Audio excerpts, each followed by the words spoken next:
I do is I log everything on my letterbox, and anything that is 4 stars and up, it gets thrown into the best of list. Anything that's 1.5 stars, took me a second, 1.5 stars or whatever below, gets thrown into the worst of list. And then sometimes I might throw in like an honorable mention I might want to talk about. So actually, yeah, my best of list is longer than my worst. Look at I'm surprised. I'm actually surprised this year. Wow. Oh, I mean, I actually looked at it, I'm like, wait a second. Because, when I was writing it down, I was like, it's another one that says. Well, I think the thing is that this year, a lot of movies were mid.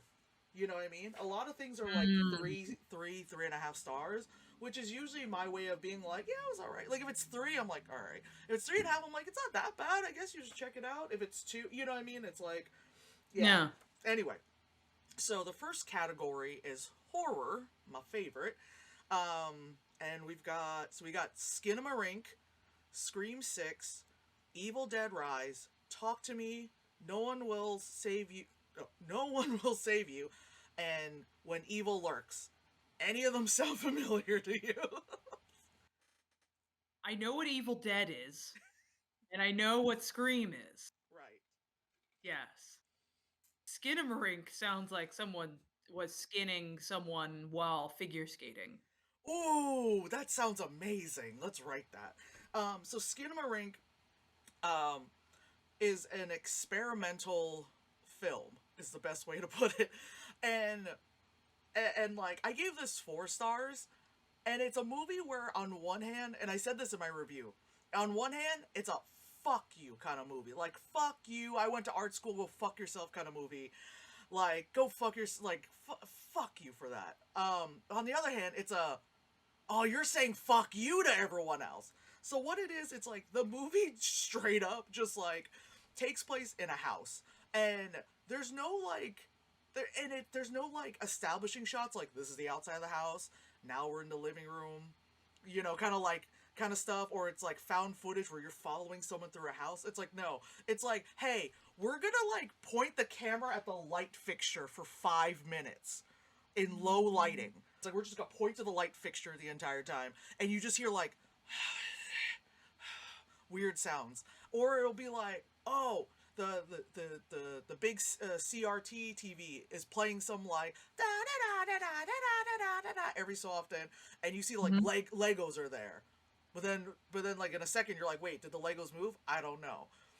There's like a shot of a toilet, and all of a sudden the toilet's gone, and I was like, oh my god, that's scary, no toilet, and it's one of those things where like the movie isn't amazing. Like the reason I gave it a 4 star was because it was like willing to kind of like be an asshole of a movie. You get what I mean?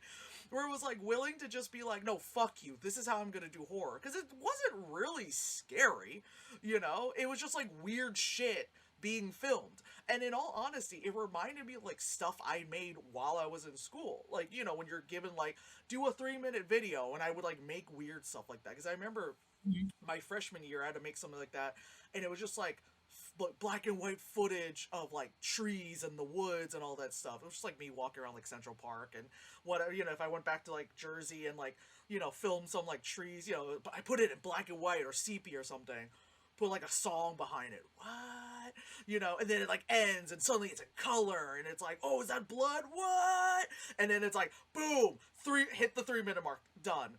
It's like, what does it mean? Like I did shit like that. So like this movie made me think like, oh my god, that's like stuff I made. But like on like a serious note, I don't think I would have made something like that and been like, this is my feature film. You know what I mean?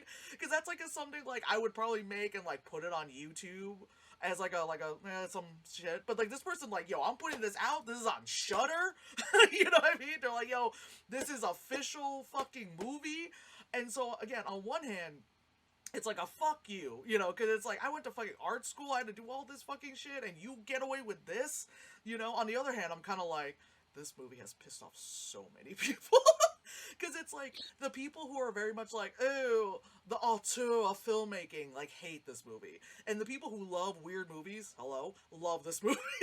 you know, it's like us who can like watch any like if you watch anything good bad movie and you're all right with it, then it's like you'll like it. But if you're one of those people who are like, you know, elevated horror, like one of those people, I hate those people. Hmm. Yeah, then you would hate it. So that's the best way to describe that movie, which is so weird because it's like I didn't really say much about the movie, but that's really you can't. You literally have to watch it and be like, I guess.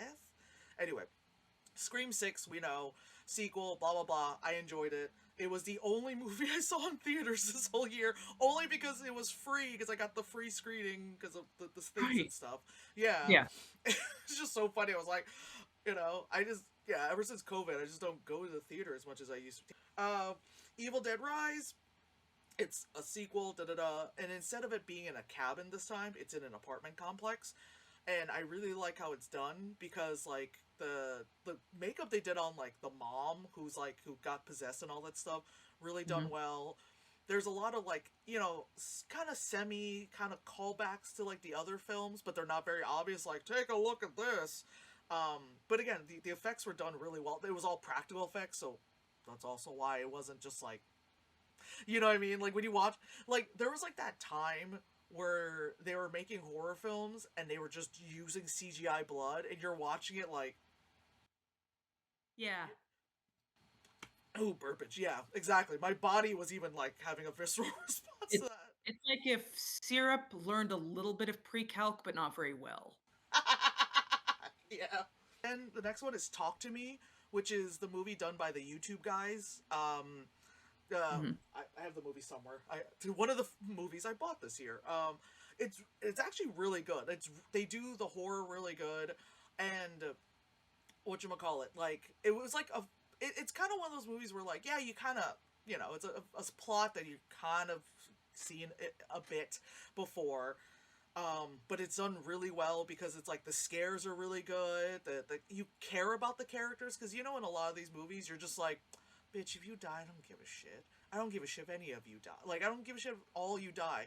That's something where a lot of people who write horror aren't really good at, is that they're like, hey, we'll just throw all these people in, and yeah, we might kill all of them, but you're not gonna care. But it's like then there's like, you know what I mean? It's like the later Final Destination movies, the later Saw movies, where all you care about is the death rather than Hmm. like the people. So then, because then that makes the deaths more like, oh shit. So then this movie, like, it's about this like weird like hand. I don't know if you've seen like the trailer or something. It's like this hand, and then like you touch the hand and say talk to me, and the hand comes alive and holds you, and then you boom get like possessed, and then people like everyone because they're young, they're like recording it, and you're all like possessed by it, and then you can stop it at any time, and so a lot of them like they do the thing where they're like, oh, you go a minute, just do a minute, yeah. Oh, so and so's done 5 minutes, and then there's always someone who's like, I'm gonna do 10 minutes, kind of thing, and they're like, no one's ever done that. And then someone goes too far, or someone too young ends up trying it, and then they like it doesn't go well, and Hmm. and again, really good movie. Next one, No One Will Save You, is like this really like it's a really good movie about aliens without it being like you know what I mean? Because it's like again, it's about the people and then aliens kind of stuff. So it's just like it's been a while, so I kind of forgot a little, but pretty much it's like it's one of those kind of again stories you kind of heard before. This girl, she's living on her own and doing a little, and then like something happens and things get weird. So it's pretty much that kind of concept.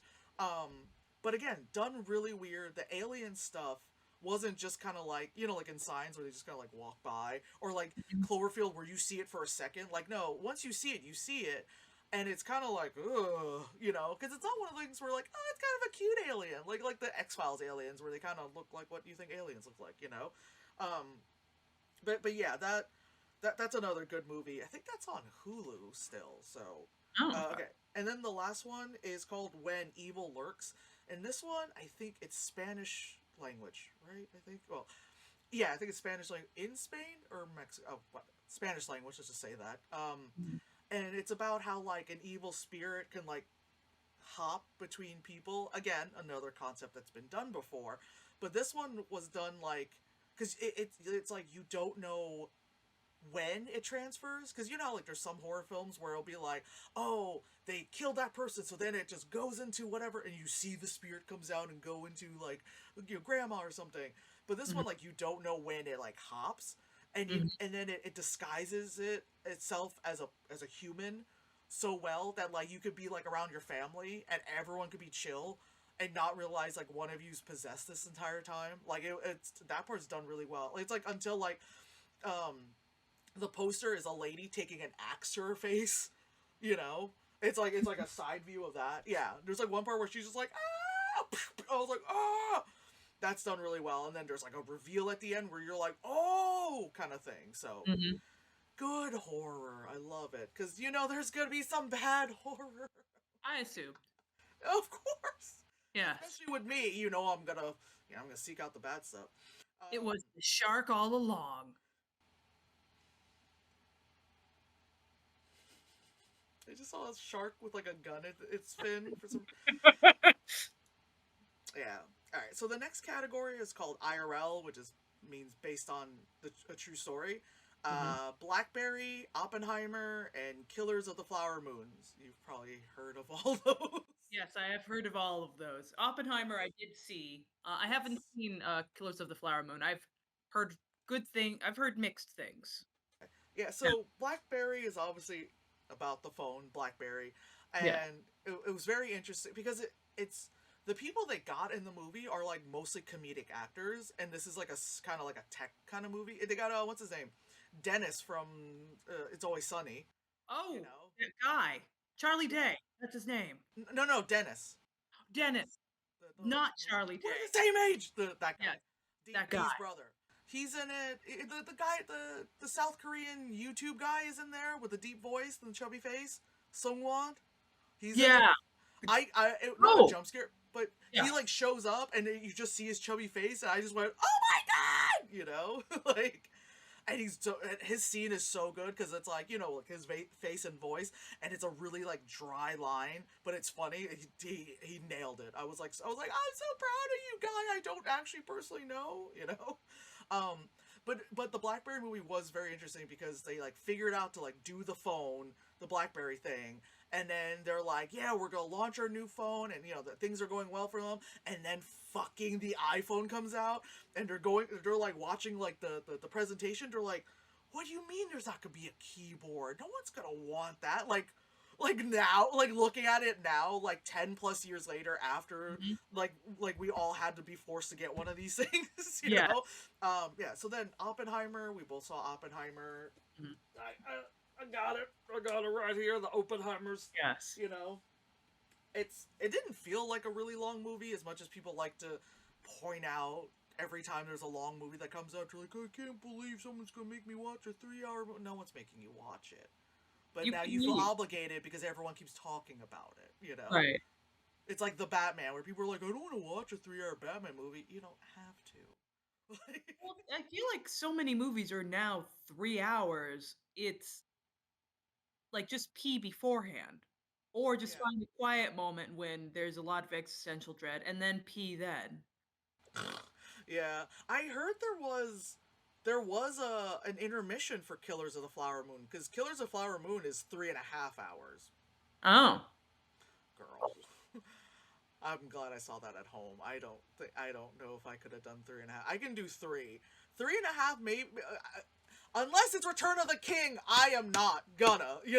Like it's like Return of the King. Yes, I'll sit there forever for Return of the King. Endgame. Well, I mean, it's been years since Endgame, so now it's like it's kind of lost its. Again, Return of the King, I could always rewatch it and feel the Yeah. same thing. Endgame, maybe, maybe. Yeah. But no, 3.5, girl, no. You Mm. know, give me the bucket. But yeah, Oppenheimer, I thought, I was fine with it. I thought it was kind of funny. I don't know if they meant to be funny, because I watched it at home because I bought it. I don't know if it was meant to be funny. If other people thought it was funny, like the parts were like they were just having serious conversations, and then like Cillian Murphy is just nude, like sitting there, and I'm just like, why is he naked? And or suddenly like Florence Pugh is just like straddling him, like that's my man, and like fucking what's her name, Emily Blunt is just sitting there like seeing non-existent like Mhm. Florence Pugh on her man, like we were having these conversations about how like we just decimated the Japanese, and then all of a sudden she's like, this ain't your man." It's just like, I just thought those parts were really funny. But again, I don't know like if everyone else thought it was funny as well. But that's just me.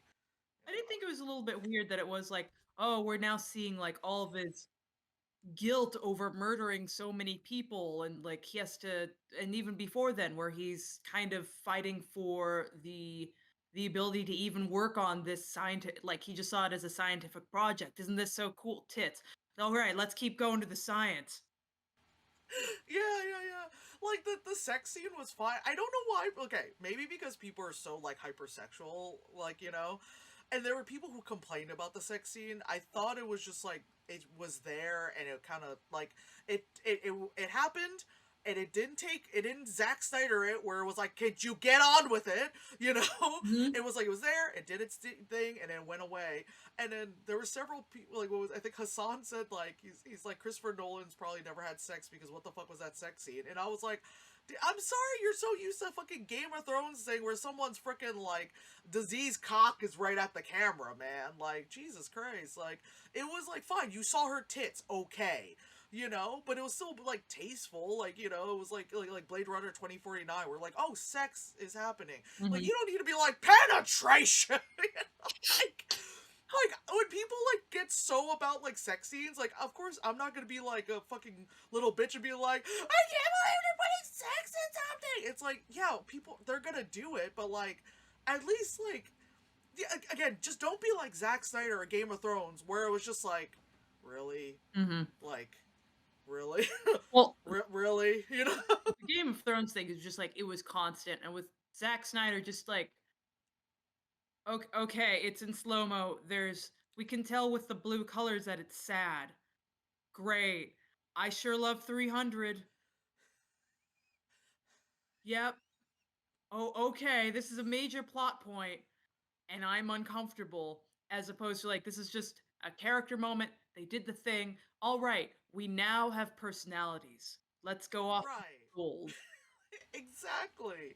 And again, I always use the Blade Runner 2049 one because it's like he likes this hologram so much that he like found, the prostitute that's like probably fits her kind of thing, and it's more of like a sad sex scene because it's Yeah.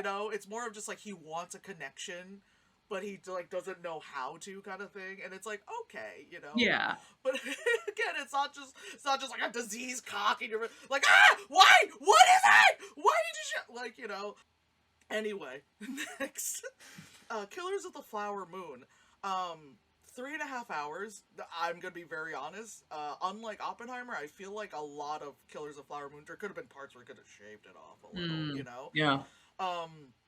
but it wasn't like it was just like little parts here and there where like something either went too long or like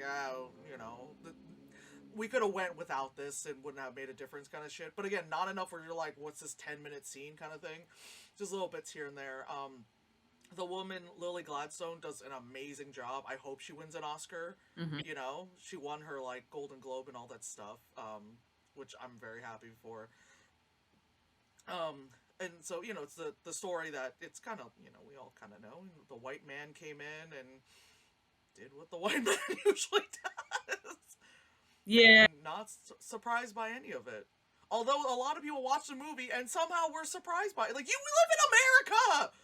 We know, like, if you know the true story of Thanksgiving, you know what I mean? Like, bro, what do you mean you're surprised by this? I always wonder how many people actually know, or because I don't know, we're POC queer people who live in like very liberal cities Yeah. who went to art school. Like odds are we're going to have friends or be educated in such a way where we are aware that maybe systems of oppression are just oppression and not necessarily always, yay, we figured out how this medication works by testing it on Puerto Rico.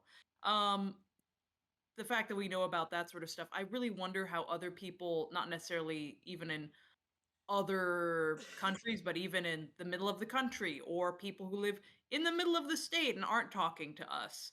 Like Mhm. how do they see the world? What information have they been given? Um, were the Japanese internment camps just a place to keep people safe? Well, yeah, it's pretty much that. Like the whole story was, like I said, the white man did what the fucking white man did. They even have a part in the movie where they quickly show Tulsa, what happened there, Yeah, because it happened around the same time. right. And when they showed the Tulsa stuff, I'm like sitting there going, like in my head, I was like, I was wondering if they were gonna show, because the timeline, I was like, my brain was like, I was like, they have to kind of at least mention that Tulsa happened, because it wasn't a small thing that happened. You know what I mean? You can lie and say no one knew about it or something. I'm like, you know. But when they did mention it, and then of course, the indigenous population was kind of like, fuck, that's gonna be us next.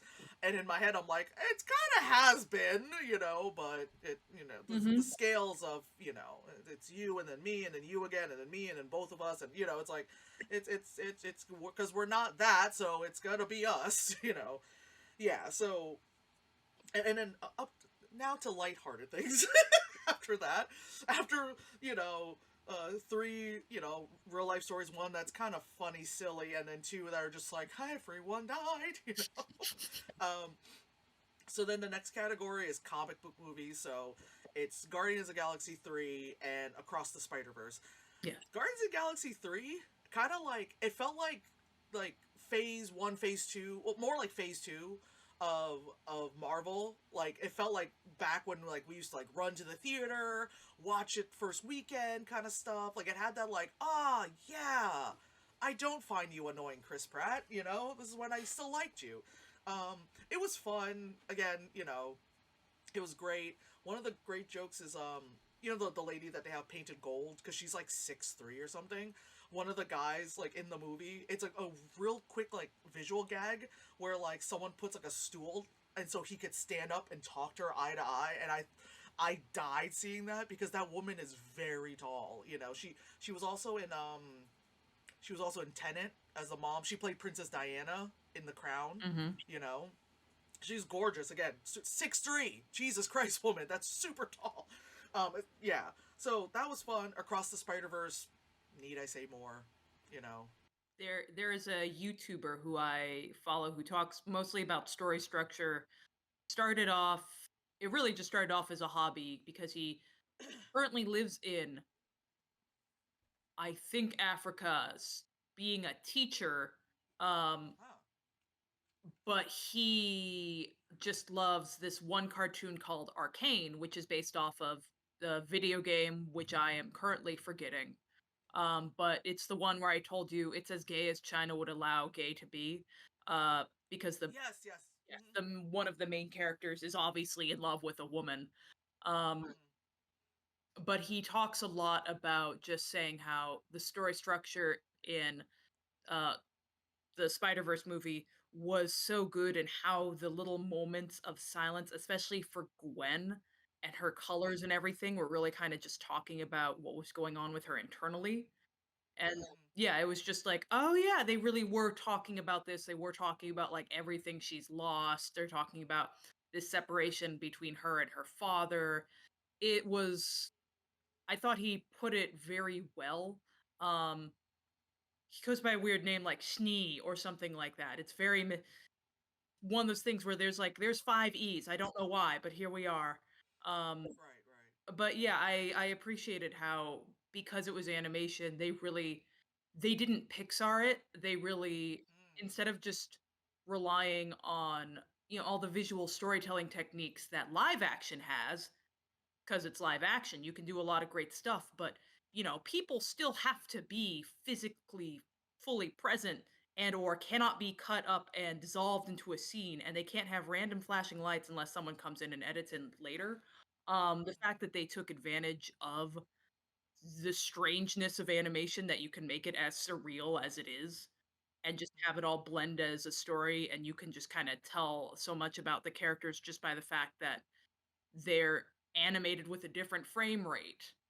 Like, that was really cool to have, the Hobie Punk Spider-Man, the Punk Spider-Man Yep. guy. Yeah.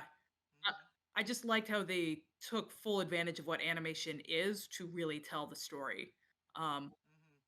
and I also agree with what you said about, Volume 3. That was also it was also fun. I didn't feel sad. I didn't feel like, "Wow, I regret coming here. I guess everything's fine because someone had to make a edit last minute." There was Yeah. consequences for people's decisions.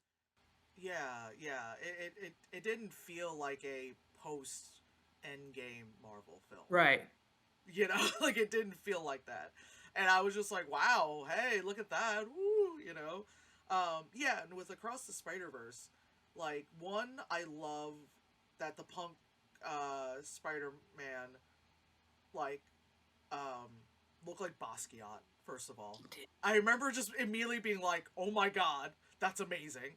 And of course, like the fanboys are like, "Oh, he's punk, but he's black," like completely like forgetting that so many of these like culture subculture movements usually do start with POCs, you Mhm. know, and and then of course what happens, you Some know, white guy and it's named also Tyler. for real. But then also like I love that it was voiced by Daniel Kaluuya because one, he's got a great voice, Yeah. you know, and then like he also like one, I love that they allowed him to use his accent because he's always playing an American and all that stuff. Mhm. So I love that it's like when they finally allowed Idris Elba to be Idris Elba, and I was like, thank you, finally, man. You know, like it's like yes, use your actual accent or John Boyega, same thing. Like, do the accent, It was great, and I love how like zero fucks, like that character is. Again, yes, he's punk Spider-Man, so of course he's kind of gonna be a little apathetic at times. But Mhm. I do love how like as apathetic as he was still helpful because he wasn't really like a piece of shit, Yeah. but he wasn't also gonna be like, oh my god, like like everyone else, He's like, all right, He was you know, just done with it. You could tell he understood the situation and had his own opinions. yep. He wasn't just that guy from high school trying to be cool. Yeah, he wasn't like trying to be edgy for the sake of being like I'm different. Right. But like that really is what he is. Yeah.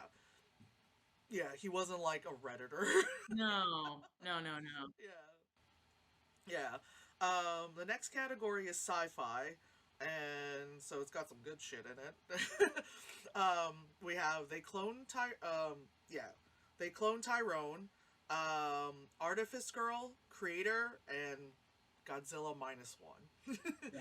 um, Besides Godzilla, I know. Did you see the other three? I didn't see the other 3. I've been meaning to see, They Clone Tyrone and The Creator because it just looked pretty.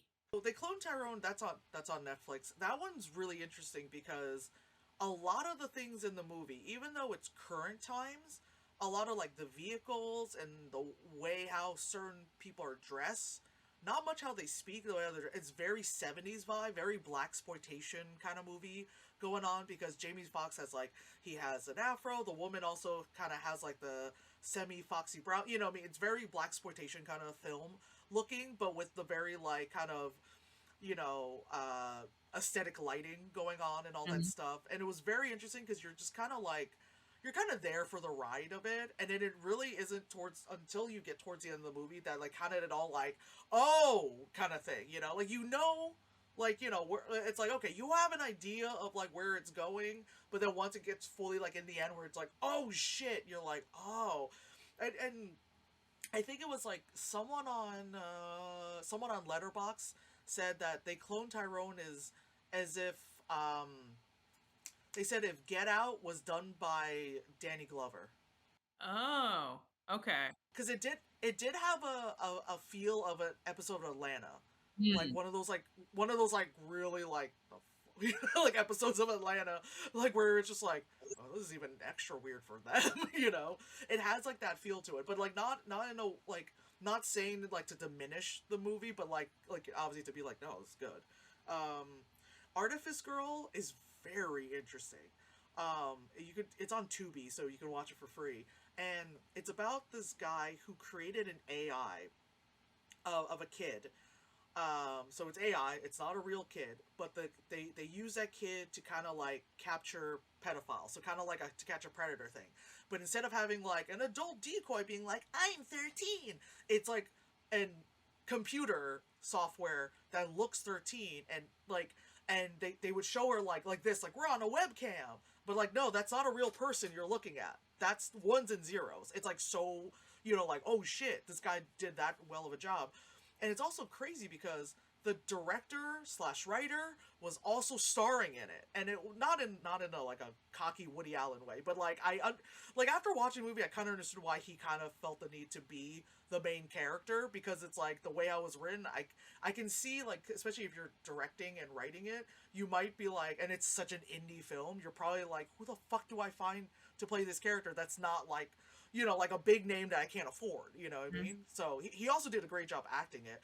And so the movie is pretty much just like understanding like how crazy AI can go and also the usage of this AI to do something like helpful through like finding horrible people and then also the kind of Terminator thing of the downsides of AI kind of stuff. Mm. And it was like very interesting. I really like because I saw like a thing that said Artifice Girl, and I was like, I don't know what that is.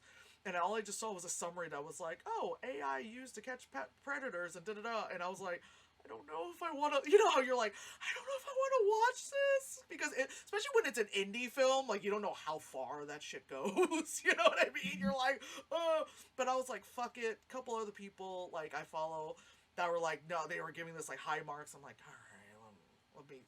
I was like, oh well, it's on Tubi, and I watched it. and I was like, oh shit, it's really good. Like you don't see any, Chris Hansen things happening.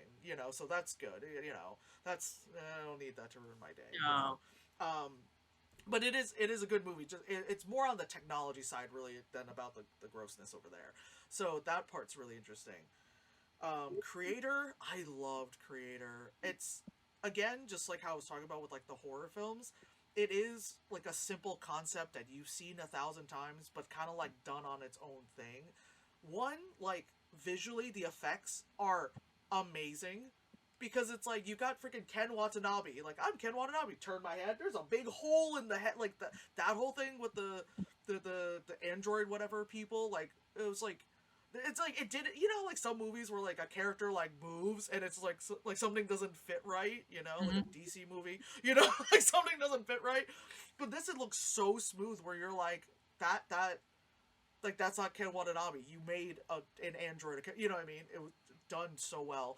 Again, visually it's done really well. Again, the story, yeah, it's something that again you've heard before and you kind of knew how it was gonna end, but it's one of those movies where like, you know how it's gonna end, but it's the journey to get to that like you stick with it. And of course, like it stars John David Washington, so he's really catching up with his dad being like really good, and shit.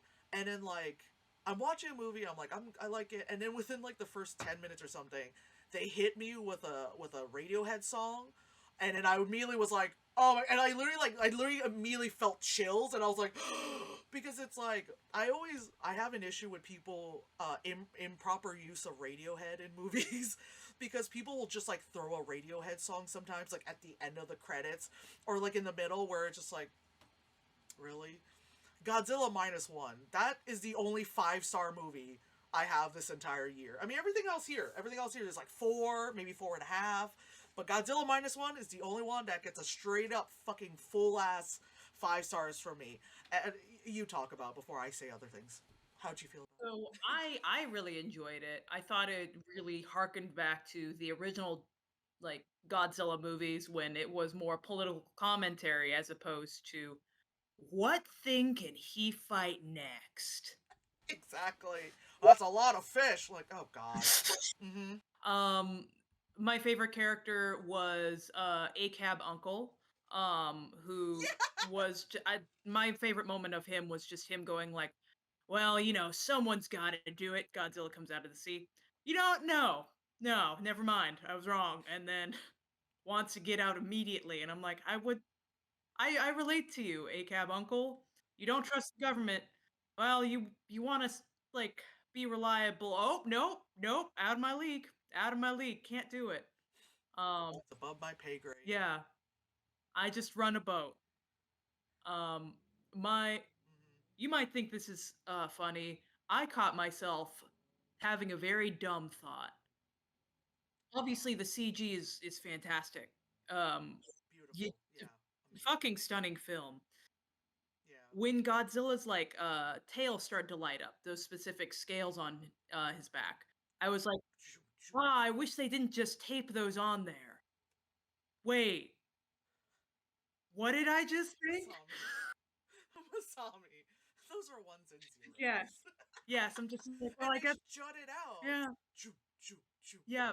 And then I was just like, oh, that's right. Godzilla never existed. There's nothing to tape. He's not real, girl. I know. It's like after we went to Japan and saw like every Mhm. Godzilla and went to the Godzilla hotel and saw our boy and Yes. all that stuff. I know he is real in our Yes. hearts. He is real in our But it's hearts. not a guy in a suit this time.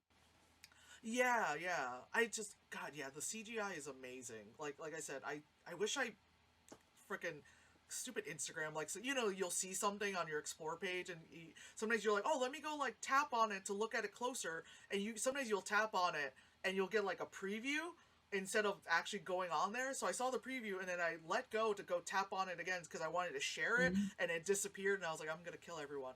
But it was the video was it was comparing Godzilla minus one at the top and then the Flash movie at the bottom, and how Godzilla minus one with the CGI of Godzilla like in the water, like the water effect, the boat, Godzilla himself, $15 million, right? Mhm. $15 million, you exchange it to American dollars, and then the Flash movie, whatever fucking scene, it doesn't matter what fucking scene, $200 million, Yeah. cocaine, you know, and actually hard work. Mhm. Yeah, just yeah, literally like the water scene, and then where he's like zoom zoom, zoom, where like he starts lighting up, like it just. I was just like watching it like a little kid. I was like, I was so excited watching it. I mean, I'm like that with every Godzilla movie, good or bad, Yes. you know. But this one, it's yeah, like you said, it feels like the old ones, even though it is CGI, duh. But it does feel like the old like guy in the suit thing because of the political commentary and all that stuff. Mhm. And I love how because of the timing of when these movies came out, a lot of people kept calling Godzilla minus one Oppenheimer sequel. People were like, "Oh wow, I didn't think I'd see the sequel to Oppenheimer so quick." I mean, it technically, if you that's a double feature. It's a very long day, but that's a good double feature. Yeah. I'm just saying Yes. because those are really good movies. That's a good double. You watch Oppenheimer and you feel kind of sad, but then you realize Japan has prospered because we have Godzilla and anime and all that stuff. And that was an I actually really appreciated how even though it's a Godzilla movie. Godzilla's our boy. Correct. That's going to be our main character, even if his head blows up and then we see it grow back. Um, Yes. I actually really liked all the human characters. Yeah, for Yes. Godzilla King of the Monsters, it's like there's Ken Watanabe and everyone else. Um, Yeah, yeah, it was very much a no. Like I remember we were in the theater in Japan, and when he was doing the self-sacrifice, I was just like, no, no, you're the only one I care about. No, I don't care about 11. Ah. And then like he's like, thank you, friend. I was like, nah. Like obviously I couldn't scream because we're in the fucking theater in Japan and be that in our American, single little solitary seats because we're Oh, our little cubbies because I yes. hit the I was like, why are these so much more expensive in the middle? Anyway, and then I was like, guys, why are we? Hey! Oh yeah, it's nominated for visual effects Yeah. for Oscars, and it better fucking win. Like, it better fucking win, dude. When I saw that announcement, I was like, yeah, they did. I was like, I don't even know any of you. I was like, did you What see that video? video I where they did. like Or it's just a they like launched the poppers and stuff? it's Yeah, just a that cute was group so of like funny. Japanese, artists who are like, "Yay, our work is being recognized. We didn't have to make weird in jokes for people who know about the Nicolas Cage version of Superman."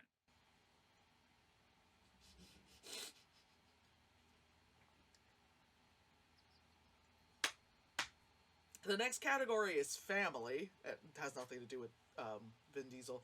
It's the Ninja Turtles movie and Barbie. Did you see any of those? I did not see the Ninja Turtles one. I did see Barbie. I do want to So see the Ninja Turtle ones, but I'm saying that with like all these films, so I don't know if that. so the Ninja Turtle movie, it like does have like member berries kind of thing because it is nostalgic because we grew up on the Ninja Turtles. Mhm. Also, it's happening in New York, so it's like it's home, all that stuff. It's also happening in the '90s, so it's like doing, and it's also playing songs that we grew up with. So again, more member berries kind of thing. Um, at least this time, they actually had like teenagers, like actual teens, voice them. Yeah. So it is kind of funny to be like, it's like, come on, Michelangelo, and you're like, what the fuck? And not like the 26-year-olds they had before, were like, yo, cowabunga, fuck this shit. What they had more, damn, Ralph going around, damn. It was like the joke that when I think it was the FlameCon weekend, I think. Mhm. So Paul and I were driving in to the place, and of course, there's Ninja Turtles ads and stuff, and of course, Paul goes, he goes, he's like, why does Ralph have a do rag on? Because everyone else like their mask goes like this, but Ralph's covers his whole head. Mhm. He's like, why? He's like, why has Ralph got a do rag on? And I'm like, I don't know, dude. And then I was like, oh shit, he's got a gap tooth too. And Paul's like, why is he so black coated? Like, Paul was like, why is he so black coated? I'm like, I don't tell you, dude. I do find it adorable that Donatello wears glasses, like to really hone in that he's such a nerd. But I also thought it was funny that because Mikey is technically supposed to be the baby of them, his voice is deeper than Donatello's. But like like Mhm. I mean there are like when we were growing up there were people who were younger who had deeper voices than the Yeah. puberty takes time with some of us. Yeah. I'm still waiting to finish. Everyone blossoms as the beautiful flower they are. Just in Yeah, maybe once I hit my 40s I'll grow into a full whatever I end up being. But yeah, so the Ninja Turtle movies I really enjoyed, and it's also like so cute. Like you watch it like this, you're like Mhm. it's so adorable. I think what was it? Jackie Chan plays Splinter. Yeah. Yeah. So it's also like more adorable. It's just the entire time you're watching the movie like this, you're like, it's so cute. Shut up. Eyes keep watering from stupidness. Yeah. So with Barbie, in all honesty, it only has like the Barbie movie only has high marks because the costumes were amazing, the Yeah. sets were great, the wig, Mhm. all that stuff is great. I could give fuck all about that story. You can't convince me that was good. That like Mhm. literally the only reason why it's high marks is because the sets and the costumes and all that shit and everyone did well as like Ryan Gosling played a himbo really well. Mhm. But that story was just get the fuck out of here with that shit. You had to leave Barbie Land for like I wasn't surprised because it's a Greta Gerwig movie, Mhm. so she's always like, Greta Gerwig movies are always like, you don't know what it's like to be a white woman.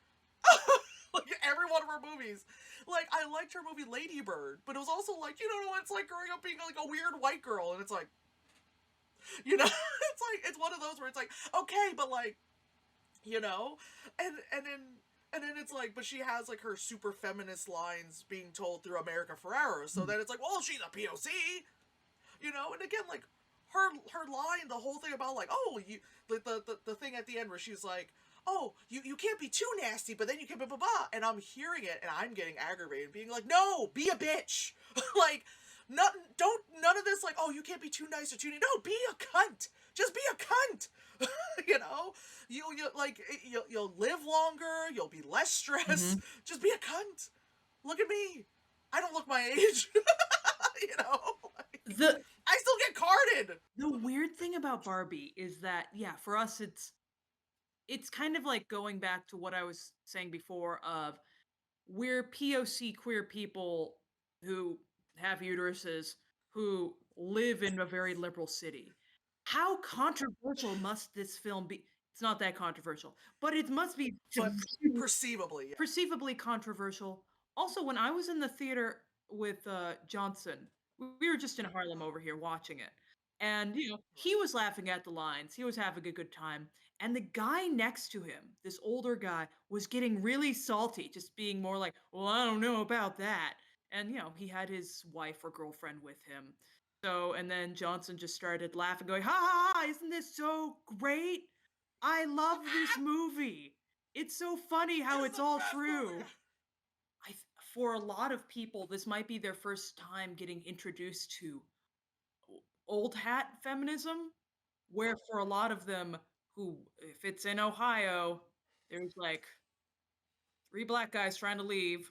Um, so I shouldn't say that. We only went to one part of Ohio. Oh, Yeah, but we were the three POCs leaving. We were there and we're like, oh, oh no. For that community, I could imagine that being like an actually controversial film. It, it's for the rest of the country, it could really be radical being like, "Wow," like, what was it? Ken's line saying like, "Wow, people are looking at me, but in a way where I don't feel threatened by violence," or something like that. Just like, "Haha, oh, people in the in maybe the middle of the country or more conservative neighborhoods or hell, liberal neighborhoods, but very sexist. Um, this could be their first introduction to like, do women have feelings? Mom, what's a honestly, gynecologist? people. Yeah, so the final category for the good stuff, it's just other, because I didn't know where else to put it.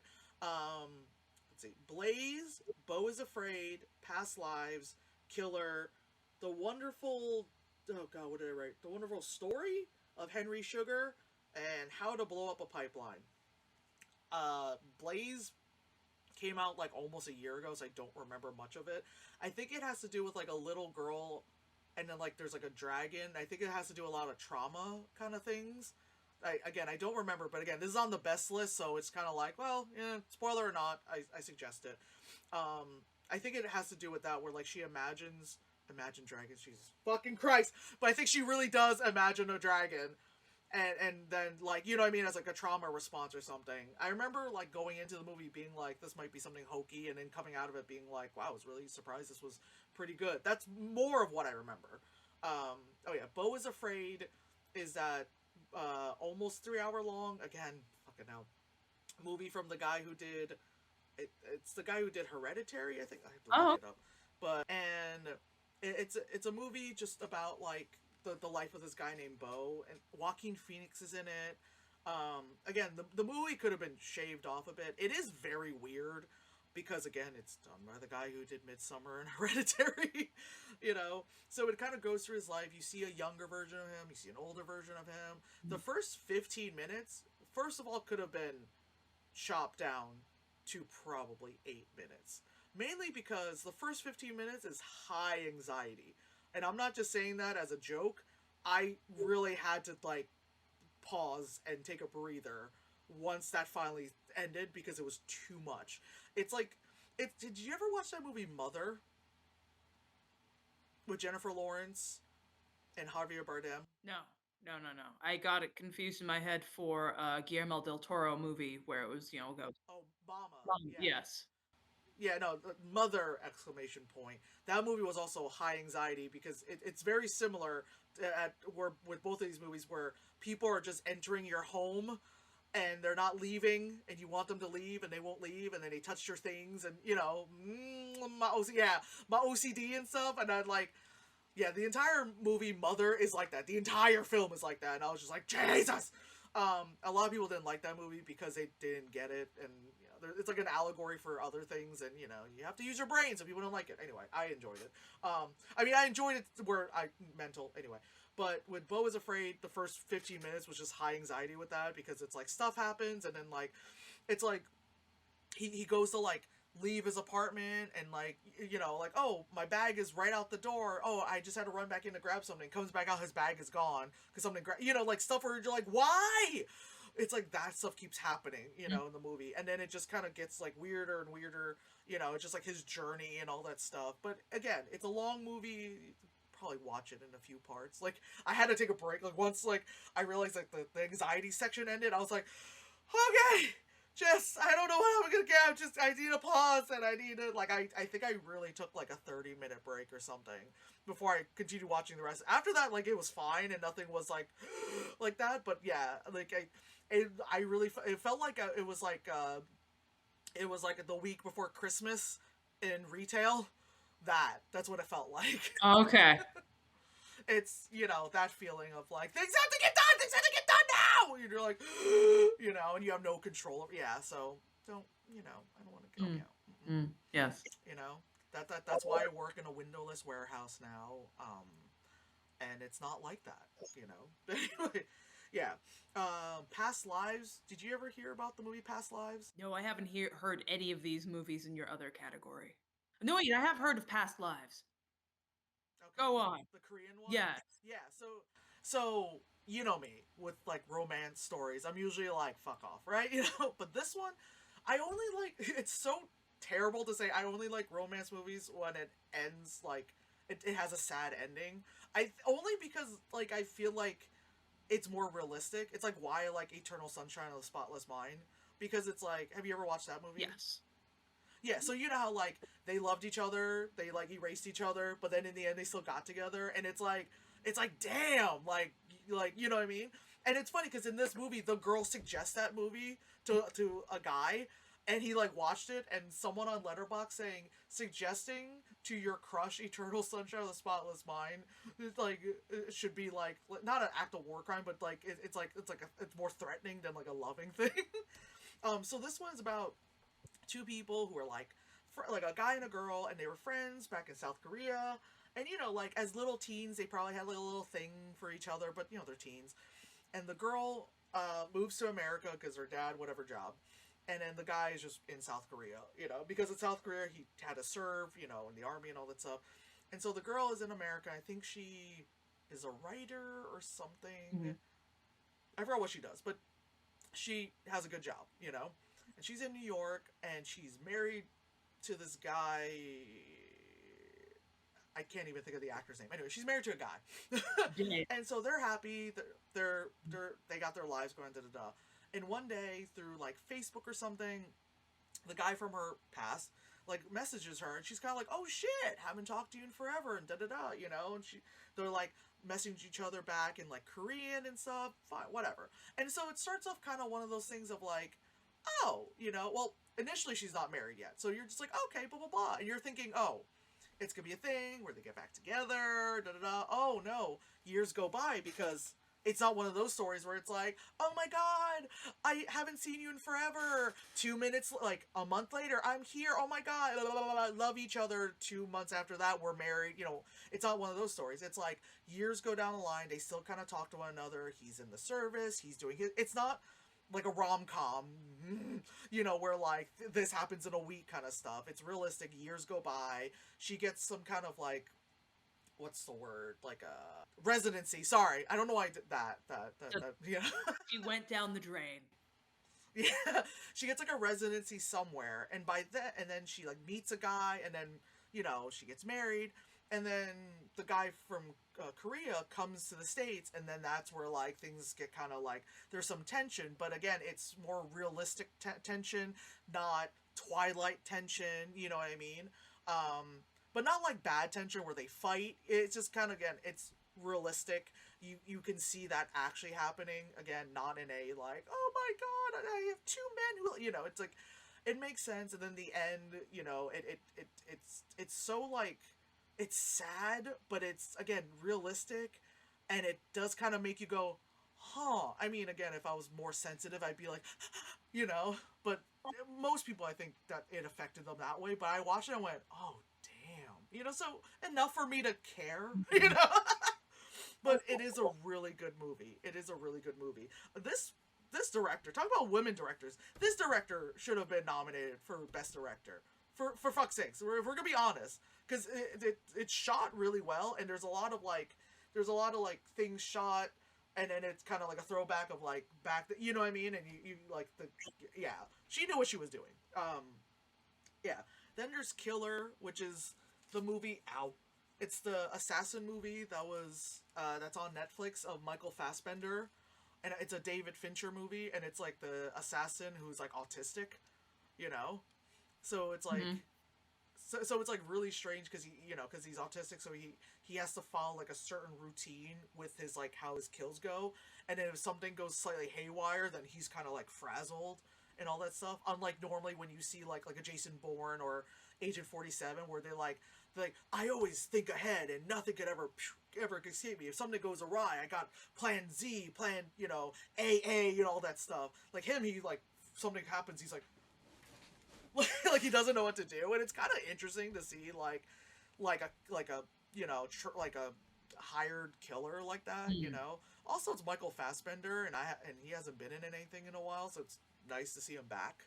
You know, It sounds a little bit familiar, or it sounds a little similar to that one movie. What was it? The Accountant, where the guy was, yeah, with Ben Affleck, yeah, with yeah, Ben Affleck, who was, yeah. and then turns out it's an entire syndicate of people with disabilities who murder people. It's just like, oh, that's interesting. Oh, that's fun. You're like, okay, cool.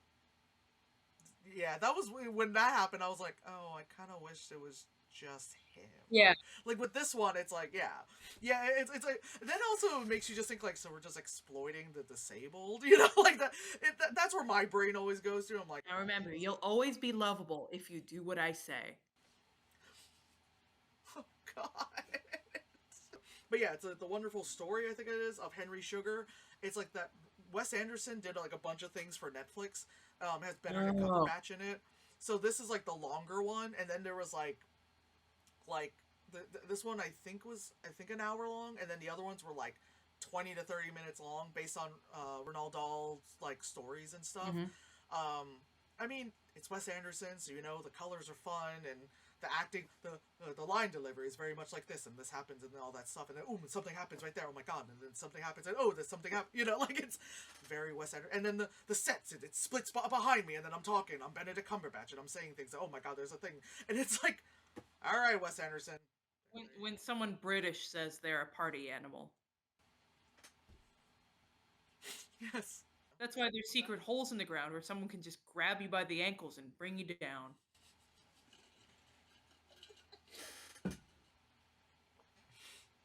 That's something you tell like a non-New Yorker. They're like, oh, you coming to New York? All right, so be careful when you're in freaking Central Park, all right? Because the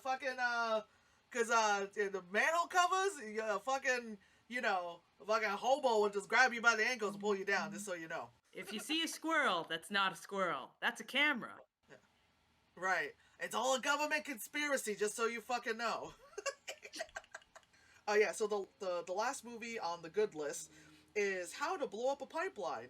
And I probably have been put on many lists for Googling how to blow up a pipeline for many months. Oh, what? Yeah. What's the film? But I was looking up the movie. I was looking up the movie. I was not trying to actually blow up a pipeline. I mean, you kind of figure that out because once I hit Google, and then I always clicked on IMDb and stuff. But it's just like the movie, kind of just throws you in. Mm. It throws you into it.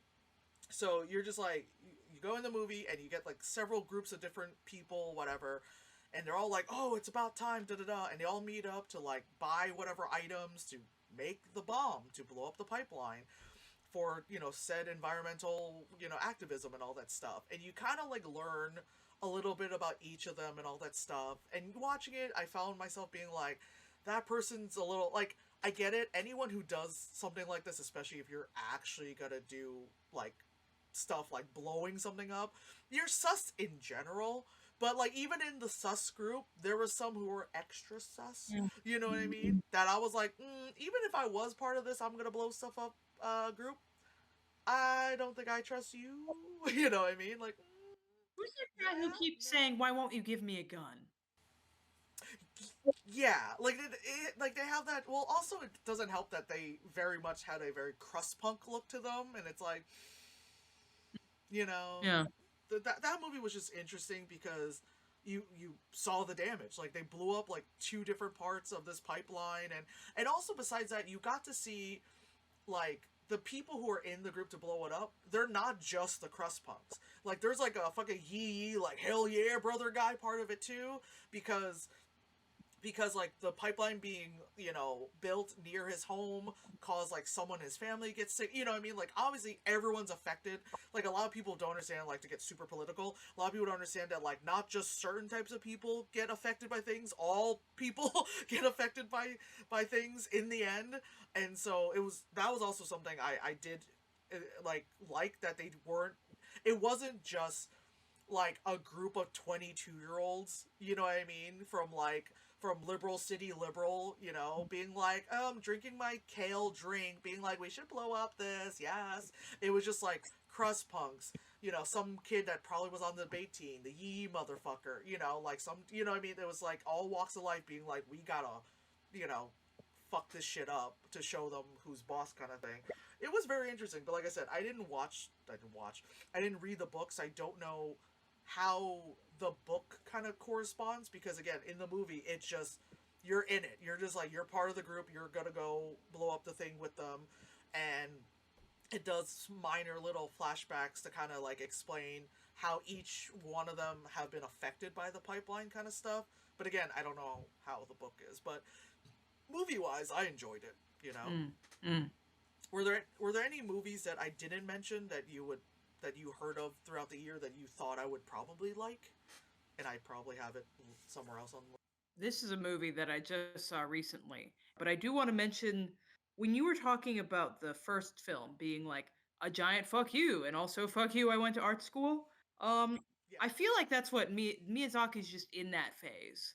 Like he just not does not give a shit about Oh yeah, anything. I haven't watched the Miyazaki movie because I haven't gone to the It theater and it's not available on stream. it's beautiful. I don't know what was happening the entire time.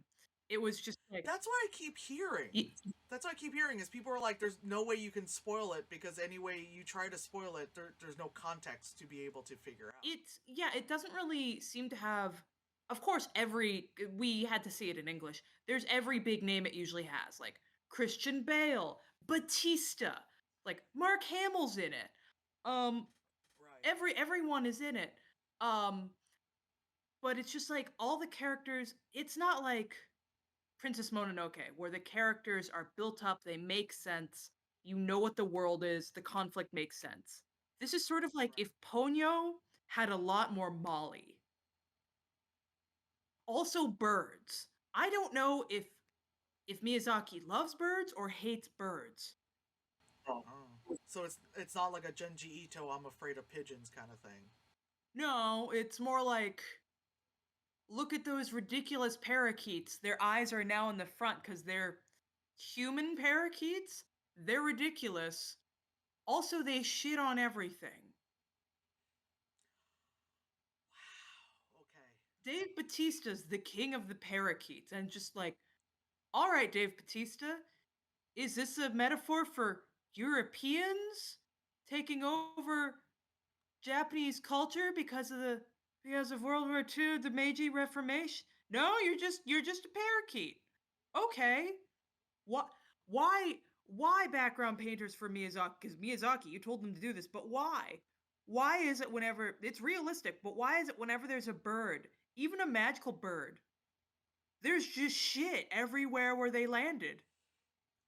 It and it's beautifully painted because it's Miyazaki, but it's just shit. It's shit on the windowsill, it's shit on the ground, it's shit on a lady's face after a bunch of parakeets fly out of this hole and just kind of berate her with their own bodies and shit. There's just a lot of shit. It's a lot of bird shit. It's absolutely pretty. I do not know what Miyazaki's relationship with his mother is. The Christian Bale dad had the weirdest accent because he sounded like he was a. This obviously wasn't part of the film, but you know me, I like to go on tangents in my head. So Right. the dad had a weird accent, with just like Christian Bale, you're an actor. You know how to talk with a single accent at a single time. You're not from America. Um, Right. but he sounded like he had a New Jersey accent, or maybe it was Boston, because I couldn't tell because it kept fluctuating. And then suddenly he was Australian. And it was just like, what's happening? Aren't you a Japanese man in Japan? Right. Voiced by a British man. Voiced by You're Batman? voiced by Batman. None of the character motivations really made sense. I wish there was a little bit more explanation. I guess it's a kids' film. Where am I?